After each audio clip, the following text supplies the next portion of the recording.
Okay, good morning, everybody. Apologies for a few unexpected cancellation. Sometimes health and things will impact. So apologies for that. Thank you very much for everybody's prayers and support. So we will get started. Let's start with the prayer. So let's listen to the prayer and then we will go from there.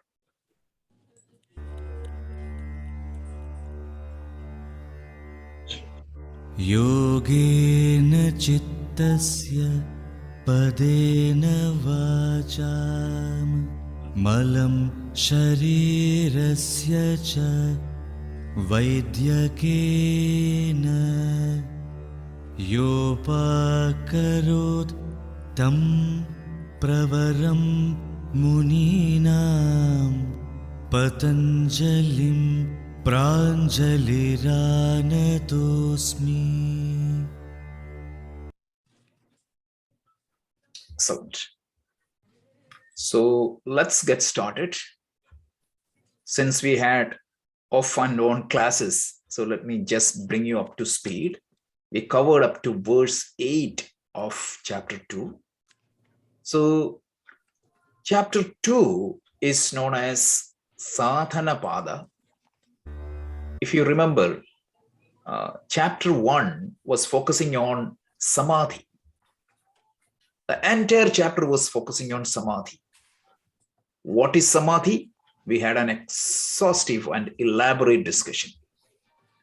It is a well-placed mental state, loosely said, starting from gaining control over all the mental activities, and on the highest level, suspending all the mental activities and experiencing the true self.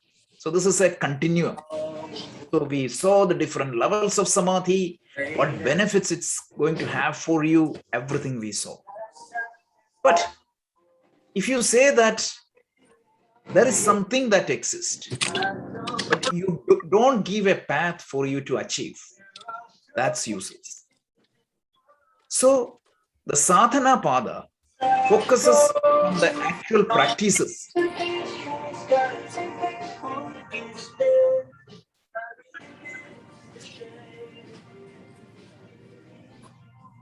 think some noise coming in. Okay, the Sathanapada focuses on the practices one should employ to achieve the state of Samadhi. How can you achieve Samadhi? From your current state of not having an optimal mental state or not having a well-placed mental state. My mind is distracted, or my mind is distracted, or my mind is dull. From that mental state, how can I transfer to this state of Samadhi? What practices I should be following? That is the theme of this second chapter, which is Sathanapada. The emphasis is mainly on the practices, and also the two major topics covered in this chapter is one is Kriya Yoga, and second one is a portion of the Ashtanga Yoga, the so-called Ashtanga Yoga. Anybody talks about Patanjali Yoga Sutra, the first thing that comes to their mind is the Ashtanga Yoga, Yama Niyama. So in this chapter, we are going to see that. So this chapter started with the topic called Kriya Yoga. So what is Kriya Yoga and why Kriya Yoga is required? Because the state of Samadhi, to achieve the state of Samadhi, there are two things one need to do. The first thing is one need to make sure that our mind is free from all kleshas and all the impurities. So the purpose of the Kriya Yoga is to mitigate or reduce the impact of all the kleshas, impediment towards mokshas. And how do you do the actual Kriya Yoga? Three things were prescribed: Tapa, Swadhyaya, and Ishvara Pranidhana. Tapa means discipline. Swadhyaya means the study and understanding of the scriptures. And Ishvara Pranidhana means two things was emphasized on Ishvara Pranidhana. One is Ishvara Arpana Buddhi and the other one is prasada buddhi. Whatever actions you do, you should be able to dedicate that as an offering to Ishvara. And whatever results you get, you should be able to take that results as a prasada from the Ishvara. So when you follow this discipline, that discipline is going to help you to reach samadhi. It won't give you the real samadhi, but it will help you to reduce the kleshas of your mind, the impurities or the impediments of your mind, so that your path towards the samadhi will be easier. So please understand that. And this portion closely resembles with the karma yoga of the Bhagavad Gita. If you think it's almost similar. There is that much coincidence is there with Tapa, Satyaya, and Ishvara Pranidhana and Karma Yoga. So that's the first portion. And now we need to understand what exactly is this Kriya Yoga. So Tapa, Swatyaya, Ishvara Pranidhana is Kriya Yoga. We saw that why Kriya Yoga is practiced is explained in the Sutra 2, which tells it is this Kriya Yoga is practiced for reaching, means to reduce the klesha, so that to weak the kleshas, so that you can reach samadhi. So that is the purpose of the Kriya Yoga. And what are all the 5 types of kleshas? We have seen that. So we saw that avidya, ignorance, asmita, I-ness, raga, dvesha, and abhinivesha, obsession for life. These are the impediments or the obstacles that can prevent you from reaching the state of samadhi or perfect mental control. So Kriya Yoga is practiced to reduce the effects of these 5 kleshas. So once again, Kriya Yoga is practiced as a means to reduce the impact of these impediments, kleshas. And once you reduce the impact of these kleshas, the probability of you reaching the samadhi will be higher. And once you practice this Kriya Yoga, the Ashtanga Yoga will take you to the samadhi. So this is the whole idea. It is perfectly sequenced. It is perfectly planned. So this is a prerequisites. So these 5 kleshas we saw. And after that, what we saw was like there are 4 stages of klesha. So we saw that the kleshas, even one klesha itself, can be in 4 stages. It is known as prasupta, meaning latent or seed form. Second one is called tanu, which is a weakened state of the samskaras or the kleshas. And vichina is less active because it is distanced or cut off. And udarana, that is means it is active. So one klesha can be in one of these 4 states, and there are 5 kleshas. And the Kriya Yoga is practiced to mitigate the impact of these kleshas. So then we started reviewing each of these kleshas. Remember, there are 5 kleshas, and we started discussing each of these kleshas in detail. And we started with avidya. Avidya means it is you take something as not the original. For example, there are 4 things we saw, right? You take the temporary as eternal. For example, you think that your body, mind are eternal, but they are not. Then you take the impure. Impure means you think that you as a single entity is the compound, which is your body, mind, and intellect, but you take that as a single entity. But practically speaking, you are not your body. The Purusha is your body. And the third thing is you think the painful situation. You think that by acquiring and possessing the external objects, you will be happy and contentful, and you strive your entire life to gain that because you think that the happiness lies in the external world. So, which is not true. And you take your non-self as yourself. So avidya is the confusion of what is truth and what is not truth. So that is the first klesha. And the second one is asmita. Asmita means I-ness. I-ness means, this is beautifully explained by Patanjali. He tells asmita means you take the seen as the seer. So we spent a lot of time last week. So it's a mistaken self-identity. Again, as Patanjali said, avidya is the root cause of everything, and everything else is a derivative of avidya. So when you have avidya, when you have ignorance, what happens? You think that I am the body, mind, sense complex, but in reality means you are not the body, mind, sense complex. So probably one of the best and brilliant definition of this asmita is this sutra. It tells you take the seer as seen. Sorry, seen as the seer. So we spent a lot of time last week going through the science of cognition. Remember, we took the 3-stage approach. Suppose you see a flower externally, you think that you saw the flower is the seen, you are the seer. On the second level, you break that down, you see that my eye means I see only what my eyes captured. So the image captured by my eye is the seen, and my mind is the seer. And then the third level, I see that the representation I created in my mind is the seen, and the consciousness or the purusha is the seer. So what happens? Initially we take I, the seer, includes my mind, includes my eyes, everything. In fact, the real seer is the purusha. Everything else is the seen.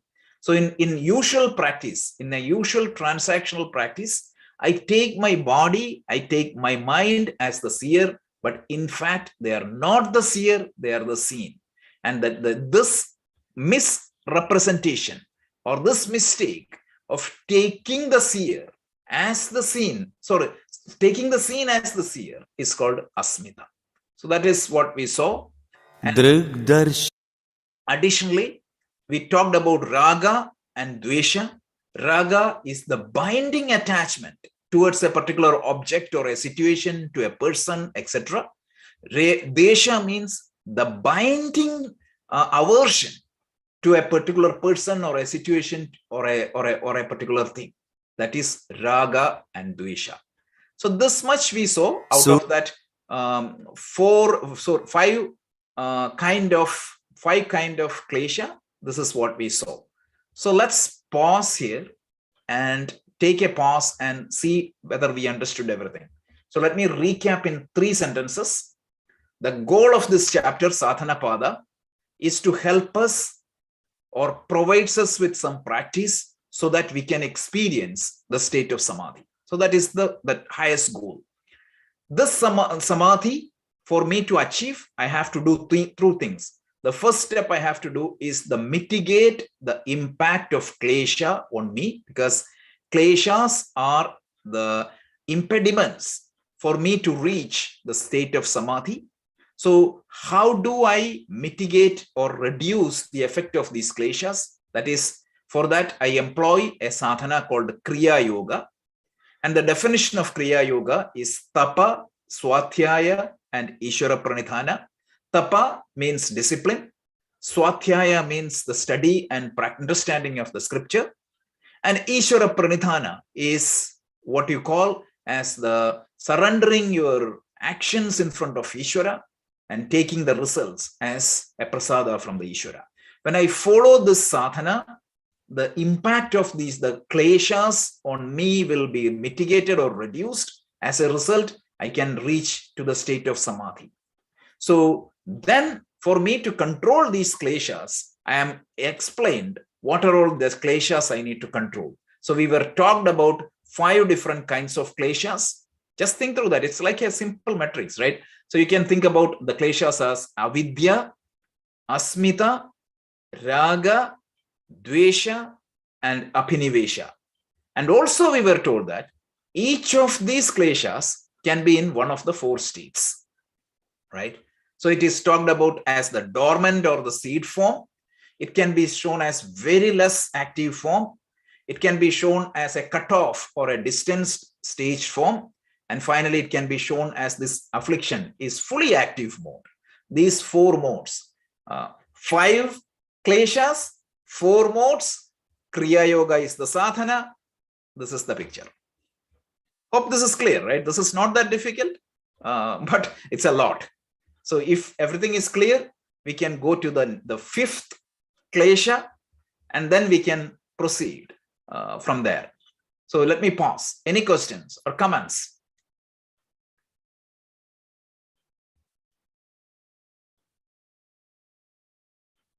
You can unmute and talk.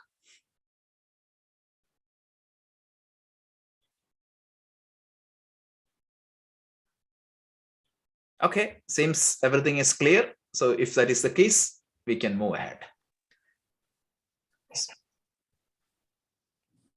Okay, so let's start the next sutra.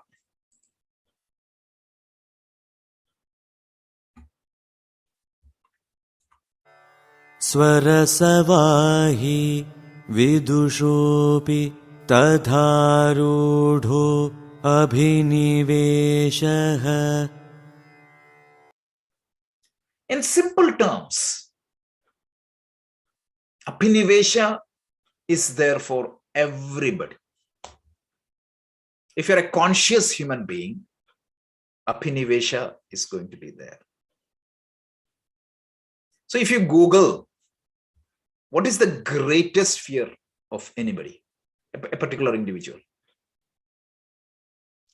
Can you remember? Do you remember? Death. Fear of death. Yeah. That is what is Abhinivesha. Why am I afraid of death? Have you ever thought of it? Why I am afraid of death?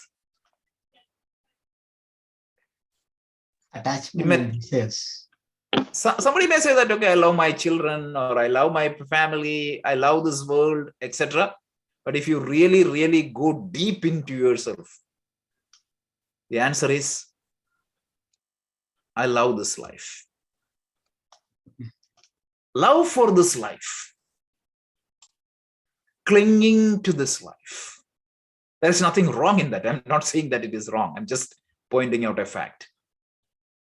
Everybody, even the most suffering person, means even suiciding people, right? If they pass out of that moment, they may not do the suicide.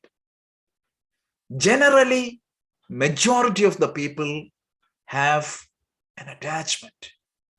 They're so much connected or deep-rooted or fascinated or loving. They love this life. There is nothing wrong in that. That is called as Abhinivesha. And this Abhinivesha, the love for the life, is not the problem. The problem is when I'm too much attached to that. It creates worry, anxiety, and it creates mental disturbances in me, which will prevent me from going to Samadhi. So let's try to understand, right? What is the sutra tells. He tells, Swa Rasa Vahi. So Rasa Vahi. So Rasa Vahi Vidusho. So Swa Rasa. Rasa means that attachment and that happiness. So Swa, it's Rasa Vahi. Vahi means flow, like a river. Vidusho api, even the learned people. Tat arudhaha, established. Even the learned people, even the people who are learned, that yes, the death is not an end to your life. It is only an end to your expression of life in this place and in this time. Even if you are learned, even if you studied the Upanishads, even if you studied the Veda, even if you are convinced with that, even such people, they are still firmly established in this ever-flowing continuation of your current life. Even sages get attached to this life. And this phenomena is known as Abhinivesha. This is a clinging attachment to your life. And as a result, if you think that something is too precious,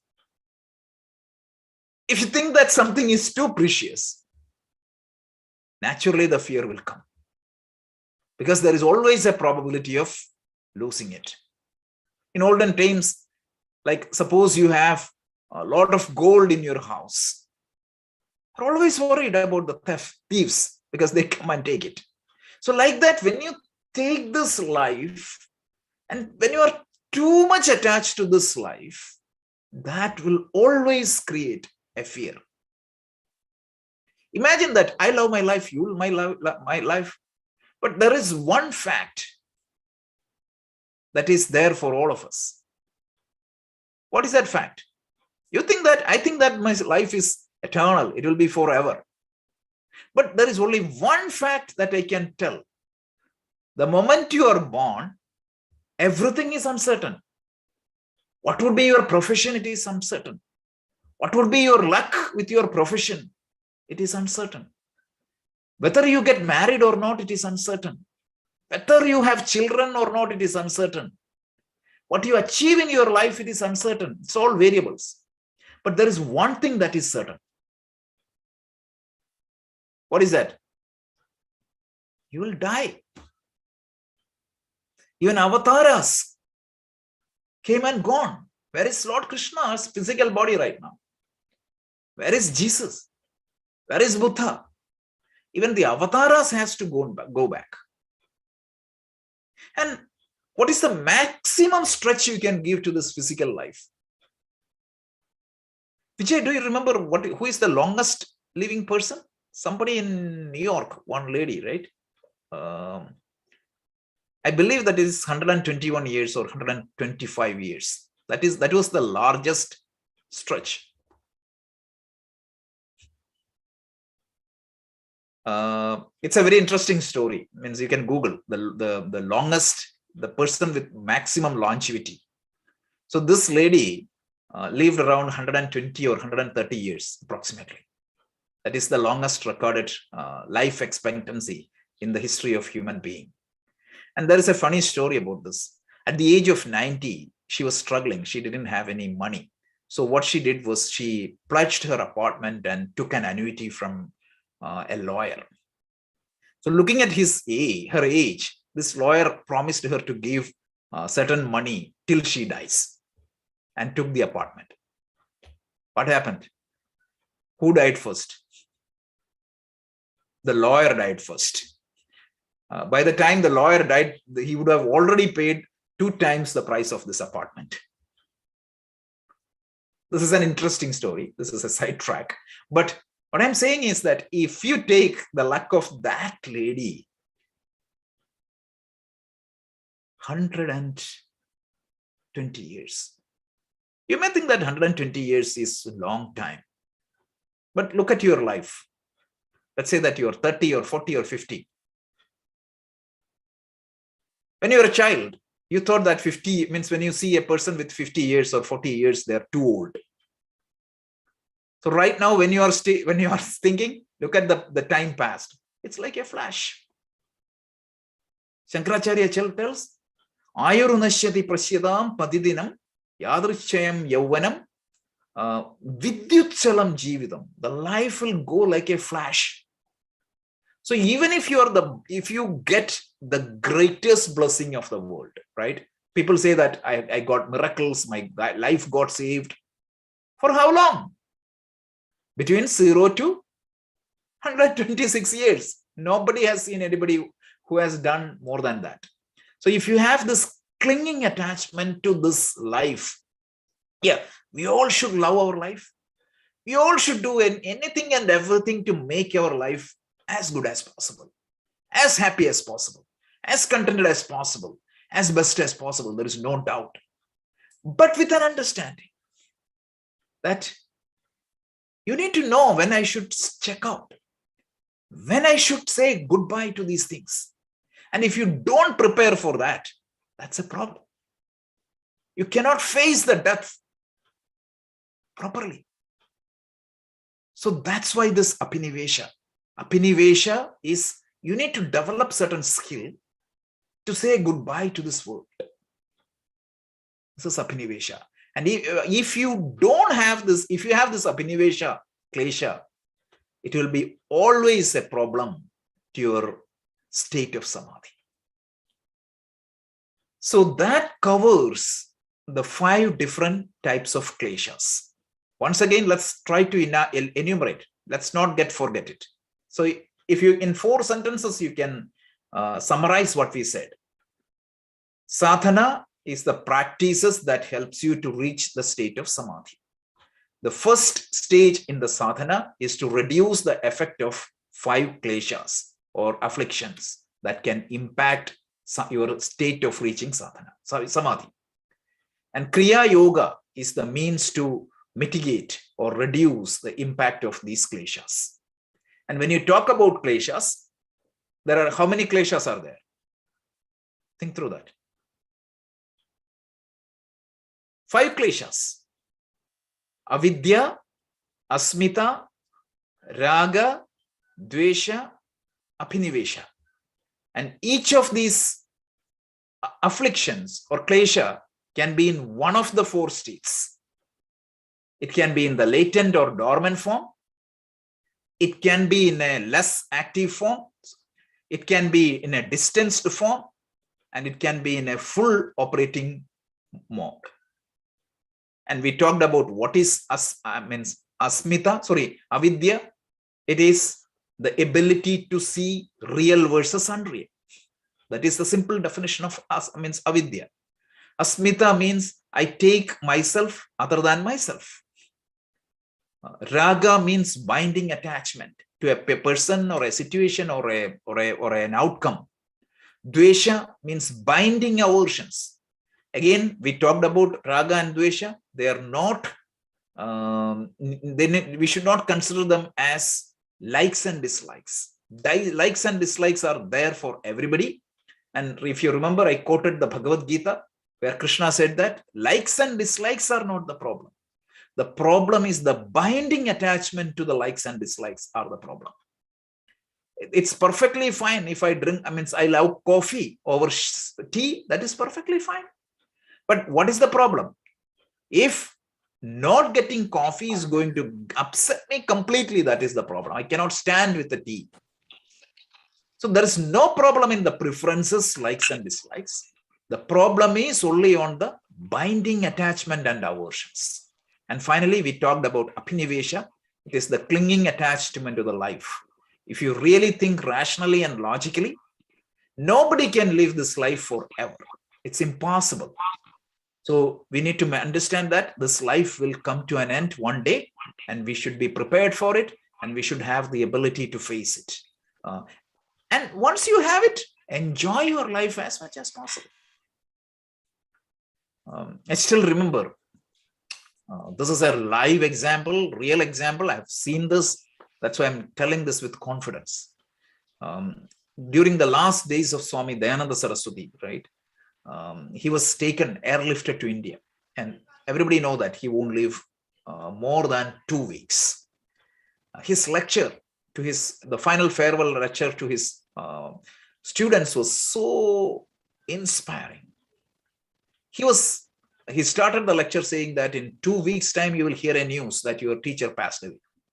And he was laughing and joking, and in that, how many jokes he cracked, and the way he was laughing by himself was amazing. And somebody asked Swamiji, how can you laugh when you know that it's only 2 weeks? He tells that if I don't take this attitude, I'm already dead. I want to die, but only once. This is a famous statement of Swami Vivekananda. He tells, a person who has courage, he dies only once. If you're too much afraid of life, while you live, you will die 100 times. And we don't want to be that. This is exactly a person conquered the abhinivesha. Vivekananda was known for it. And all the great masters were known for it. That's the topic. Any questions?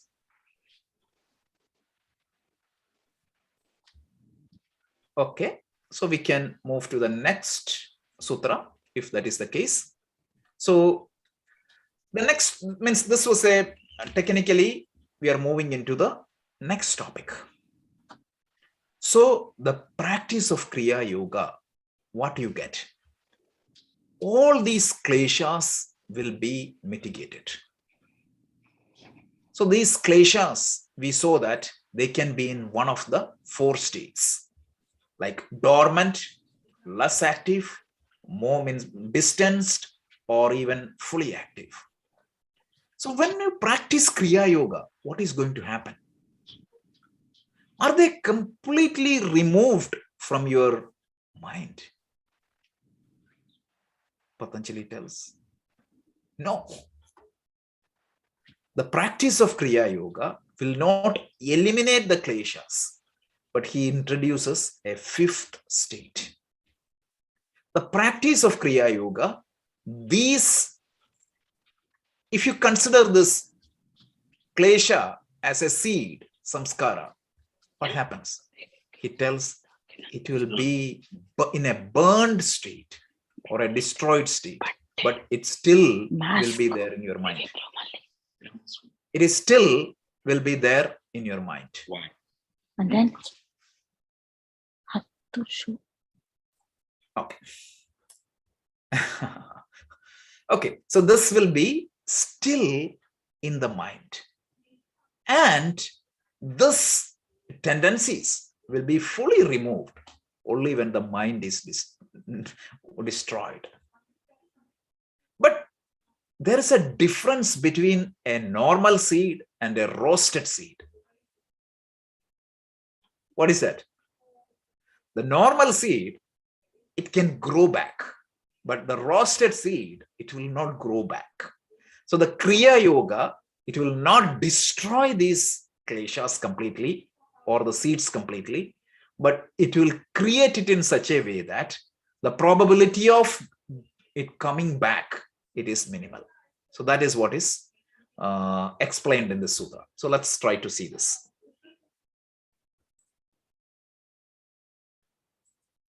Te prati prasavaheyah sukshmah. Te here means the kleshas. So the 5 type of kleshas we talked are known as te here. These kleshas, after the practice of Kriya Yoga, they become sukshma. Sukshma means they become very subtle, and it is in a stage which is the probability of them getting back is very minimal. But truly speaking, what happens? This will be destroyed. Pratiprasava heyaha. It will be destroyed. Heyaha means destroyed. These seeds will be destroyed only at the time of pratiprasava. Prasava means what? In our delivery. Pratiprasava means opposite of that. So only when the mind goes back to its state of matter, then only it will be completely destroyed. But that we don't have to be afraid of this, because they will be in a very roasted seed. That's the example Shankaracharya. Even though the seeds will be there, it will not have any power to impact us. So that's the idea. So if you have some scars in your mind, typically what the counseling does, is that going to remove that scar? No, the scar will be there, but the scar means it will not create any problem. That's all. So it's it will make these kleshas into a manageable form. So don't think that the Kriya Yoga will be completely it's going to eliminate all the samskaras, but it will make it in such a way that it will not hurt you. That's the simple logic. This idea is very well discussed in Bhagavad Gita. If you remember, there is a beautiful verse in the 2nd chapter when Krishna tells, Vishaya vinivartande niraharasya dehinaha rasavarjam rasopyasya param drishtva nivartate. It tells what? When through this practice of Karma Yoga, what is going to happen? Vishaya vinivartande niraharasya dehinaha. This whole our attachment and aversion to the sense organs will be mitigated. But rasa varjyam rasopasya, but the tendencies may remain there as dormant. And this will be mitigated only when you come in contact with the Supreme. Only when you get that state of kaivalya, moksha. Until then, this will be there in a seed form. But Shankaracharya jumps in here that, don't worry, this will not hurt you if you have practiced this properly. So please understand that. This is pretty much in line with the teaching of the Bhagavad Gita and in line with all the other teachings of our other scriptures. So this is very important, just to understand that it will not be fully destroyed, but it will be in a state which can be managed. Okay, so this is the next sutra. So let's continue.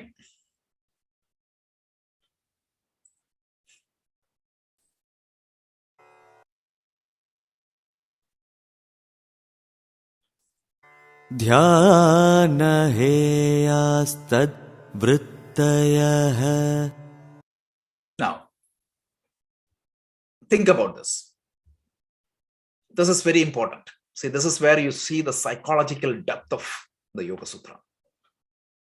What is my problem?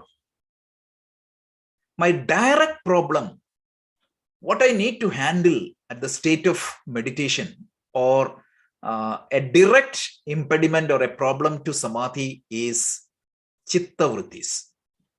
If you remember, first chapter, verse 2, yoga is chitta vritti nirodha.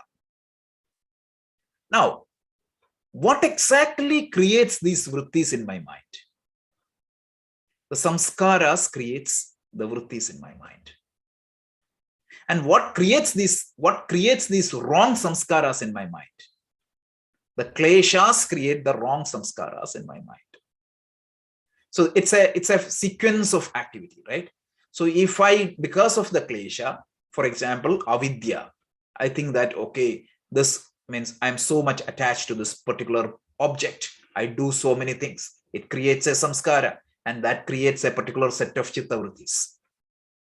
Asmita, I'm so much attached to this body. So I'm worried about the body, or I'm anxious about the body. So I do so many things. If I get sick, I'm worried. So that creates a set of samskaras, body-oriented samskara. That triggers a lot of chitta vrittis. Raga, I'm attached to this food, or I'm attached to this experience. That creates a set of samskaras. Dveshas, it creates a set of samskaras. So Kriya Yoga will mitigate these kleshas. So the probability of you putting new samskaras are reduced. But still, what happens? The mind has a lot of samskaras, existing samskaras, and it is going to create these chitta vrittis. So the Karma Yoga or the Kriya Yoga, what it does is it purifies the mind. But still, it cannot prevent the thought that arises in the mind. So that's where you need another practice, which is to stabilize your mind. So in Bhagavad Gita also, you hear two yogas. Krishna always highlights. One is Karma Yoga, which is for cleaning the mind. We call it as Mala Nivritti. And then we use something called Upasana Yoga to stabilize the mind. Exactly in the same sequence. In Yoga Sutra, you saw Kriya Yoga, which is to mitigate the kleshas. But even if you mitigate the kleshas, your chitta will be flooded with thoughts. Maybe good thought pattern, right? If you eliminate the bad samskara with a good samskara, that can also create chitta vrittis, but may disturb the mind with a lot of mental activities. And if you want real samadhi, you need to gain control over the mental activities. Gaining control over the klesha is the first step, but beyond that, you need to gain control over the actual chitta vrittis, thought patterns. For that, you have to practice meditation. So is meditation is an optional practice? No, you need to practice meditation. So that's what is highlighted here. Even if you do the Kriya Yoga or Karma Yoga, it has to be supplemented with meditation as per Patanjali's system. And this is pretty much clear in the Bhagavad Gita also. After exhaustively discussing the chapter 2, 3, 4 about Karma Yoga, 4 and 5 about Karma Yoga, Krishna spends one whole chapter on Dhyana Yoga. Because without gaining that mind control, one cannot progress. So that is what the state of mind produced by the kleshas. Kleshas means kleshas will put samskaras, and that samskara will create the chitta vrittis. It needs to be controlled through meditation. So along with Kriya Yoga, Tapa, Satyaya, Ishvara Pranidhana, you have to practice Dhyana, meditation. So meditation can help us to gain the stability of the mind, whereas Kriya Yoga can help you to gain the purity of the mind. So two prerequisites for Samadhi is one is the stability of the mind and the other one is the purity of the mind. The Kriya Yoga will give you the purity and help you, and then meditation is going to help you the stability of the mind. Those who studied Bhagavad Gita, this should not be a difficult topic because we have been seeing this always. Any questions? Good. So let's move to the next topic. It's an extension of the same topic. क्लेशमूलः कर्माशयो दृष्टादृष्टजन्म वेदनीयः. Okay. So Vedaniya, Veda means know or the knowledge or experience. Vedaniyaha means experiences. All the experiences in your mind are indirectly contributed by these kleshas, because all the negative experiences of your mind are indirectly contributed by these kleshas. And how? Because the means just need to understand the sequence, right? So Patanjali defines a term called karma ashaya. Karma ashaya. This is a Sankhyan yogic terms, but pretty much similar to what we hear in Vedanta. So what is a jalashaya? It's a reservoir of jala, right? Ashaya means a storage house. So karmashaya means what? It's a place. It's a basket, or it's a repository where you keep all your karmas. So place, when you think about the Vedic studies or the Indic studies, you need to look at this from a metaphysical framework of the Vedanta and Yoga. So when you look at our life through the eye of the Western Semitic religious thoughts, when you say about life, their life is only one life, right? So if you take the Christianity, you have a birth, and at the time of death, that will come to an end, and then your soul is in a suspended animated state. But the Indic religious view, whether it is Yoga, Sankhya, or Vedanta, the idea is that your life means it continues. Means we have this law of karma and the reincarnation theory. Because when you die at the end of this life, what happens? What dies is only your physical body. Your subtle body takes a new life. This is a core basic tenet of our Sanatana Dharma. So how you get a birth, that is what is explained here. There is a karmashaya, or there is a reservoir of karma for every individual, right? So we say that the global pool of karma. So what happens? Every life you are going to add new karmas there. What is karma here? Any action you do, any thought you encounter, any word you speak. So the action can be verbal, physical, or mental. What happens? It creates an impression in your mind. And that impression will have a future possibility for a thought, action, or a word. This is what is karma. And what happens? At the time of our life, we accumulate a lot of karmas. And all this goes to this global repository called karmashaya. So at the time of my death, what happens? Let's say that the global pool of karmashaya had 100 karmas, and this life I contributed another 5 karma. Out of that 105 karma, a subset will be pulled, and that will be the cause of my next birth. This is the law of karma. We had discussed this a lot in the Bhagavad Gita. Anybody has any questions? We can talk about this law of karma offline.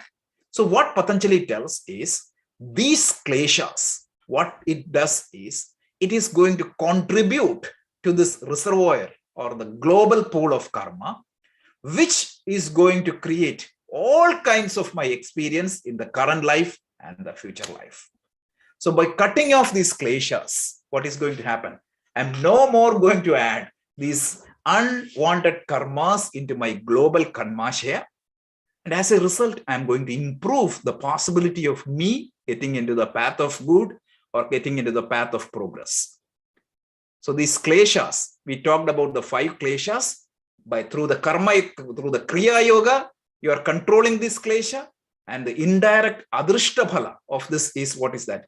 You are stopping the pool of karma getting accumulated, these additional karmas, which can give me problems in the future life also. I know that this is a complicated topic, but this is what the idea of this verse is. So these 4 sutras we saw. Let me quickly recap, and after that we can go to Q&A. So quick recap. Samadhi Sathanapada is the chapter related to the practice, the sadhanas, the practices that helps me or lead me towards the state of samadhi. That is point number 1. Point number 2, the sadhana, the first step is reducing the impact of klesha, because kleshas are obstacles towards samadhi. And the practice I employ to mitigate or reduce the effect of klesha is known as Kriya Yoga. And the definition of Kriya Yoga is Tapa, Sathyaya, Ishvara Pranidhana. The disciplines, the scriptural studies, and surrendering to Ishvara. Ishvara Arpana Buddhi, Prasada Buddhi. And there are 5 types of kleshas. What are the 5 types of kleshas? Avidya, Asmita, Raga, Dvesha, and Abhinivesha. Each of these kleshas can be in one of the 4 states: dormant state or a seed form, or it can be less active. It can be strong but away or less, means because of the distance or lack of availability of the object, it is not very active. It can be fully active form. So the practice of Kriya Yoga is going to mitigate or reduce the impact of these kleshas into my mind. And when the Kriya Yoga won't eliminate all these kleshas, but it makes these samskaras in such a way that it won't affect me at all. For the removal of all the samskaras completely means it can be done only when the mind ends. That's it. Even for an enlightened person, it will be there in a roasted form. That's it. That's the next one. And finally, another benefit of mitigating this klesha is no more negative karmas will be added to your reservoir of karma, which is the karmashaya. So that's the topic we covered. I know that this is not a simple topic, but if you pay a little bit attention and follow this sequentially, it makes total sense. This is logical and sequential. So with that, we can conclude, and then we can go to the Q&A.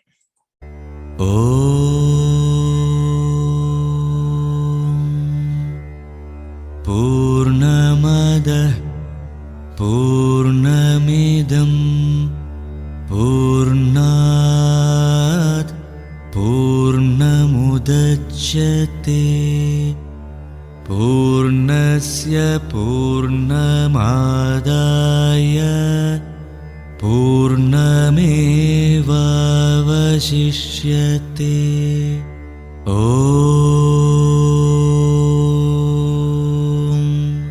Shanti, Shanti, Shanti.